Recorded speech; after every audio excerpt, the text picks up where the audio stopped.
جو ہے نا برکت کی امید رکھنا، تو اس کی دو قسم ہیں.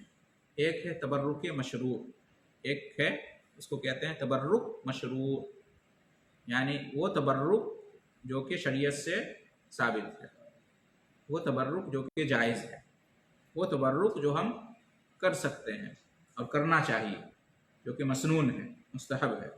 ٹھیک ہے، تو اس کو کہتے ہیں تبرک مشروع. ٹھیک ہے، اور ایک دوسرا تبرک ہوتا ہے تبرک ممنوع، وہ تبرک جو کہ منع ہے، شریعت میں اس کی اجازت نہیں ہے، وہ نہیں کرنا چاہیے. تو آج ہم پڑھیں گے تبرک مشروع کے بارے میں. تبرک ممنوع کا بیان آئندہ درس میں ہوگا، آئندہ ہفتے انشاءاللہ. تبرک مشروع کیا ہے؟ اس میں بہت ساری چیزیں ہیں. تبرک مشروع میں بہت ساری چیزیں ہیں. اس میں سب سے پہلے نمبر پر نبی کریم صلی اللہ علیہ وسلم کی ذات مبارکہ. ٹھیک ہے، تمام بابرکت چیزوں میں جنہیں اللہ نے بابرکت بنایا ہے، اس میں جو سب سے عظیم برکت کی چیزیں ہیں یا برکت کی ذات ہے، اس میں کیا ہے؟ نبی کریم صلی اللہ علیہ وسلم کی ذات بھی ہے. نبی کریم صلی اللہ علیہ وسلم کی ذات بابرکت ذات اللہ نے بنائی، نبی صلی اللہ علیہ وسلم کی ذات مبارکہ تھی. ٹھیک ہے، نبی کریم صلی اللہ علیہ وسلم کا بدن، ٹھیک ہے، نبی صلی اللہ علیہ وسلم کی ذات، آپ صلی اللہ علیہ وسلم کا بدن، جیسے کہ ہاتھ وغیرہ، وعلیکم السلام ورحمۃ اللہ، پاؤں وغیرہ، اسی طریقے سے منہ، زبان، آپ کا پسینہ، ٹھیک ہے، آپ جو پانی استعمال کیے، جس میں آپ جس پانی سے یا جس چیز سے آپ کا ہاتھ مس کر جائے، ٹھیک ہے، تو اور جو بھی آپ صلی اللہ علیہ وسلم کے جسم سے جو چیزیں لگی اور جدا ہوئیں، منفصل ہوئیں، جو چیزیں، آپ کا لباس، ٹھیک ہے، تو ان تمام چیزوں میں اللہ تعالیٰ نے برکت رکھی، اور ان تمام چیزوں سے برکت صحابہ کرام لیا کرتے تھے، ثابت ہے. کیوں؟ اس لیے کہ اللہ کی ذات کو، نبی صلی اللہ علیہ وسلم کی ذات کو اللہ تعالیٰ نے بابرکت بنایا ہے، مبارک بنایا ہے. ٹھیک ہے، اس کی بہت ساری دلیلیں ہیں.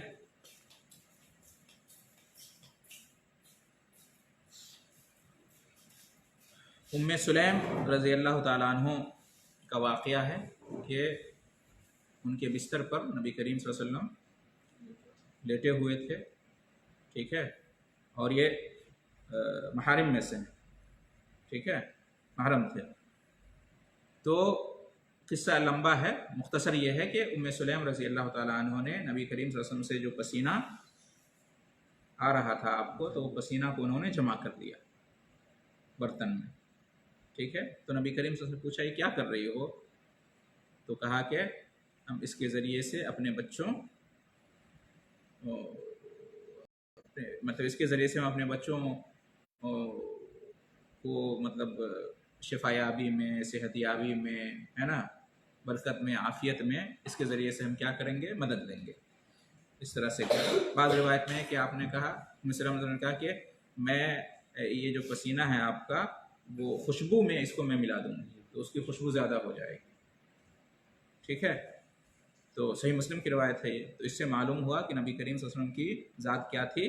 بابرکت ذات تھی، مبارک ذات تھی. صحابہ کرام آپ کے پسینے کو لیتے تھے برکت کے طور پر، آپ کے لعاب کو لیتے تھے، ہاں، برکت. آپ وضو کرتے تھے تو صحابہ کرام جو ہے نا وضو کا پانی گرنے نہیں دیتے تھے زمین پر، برکت کے لیے، برکت تلاش کرنے کے لیے.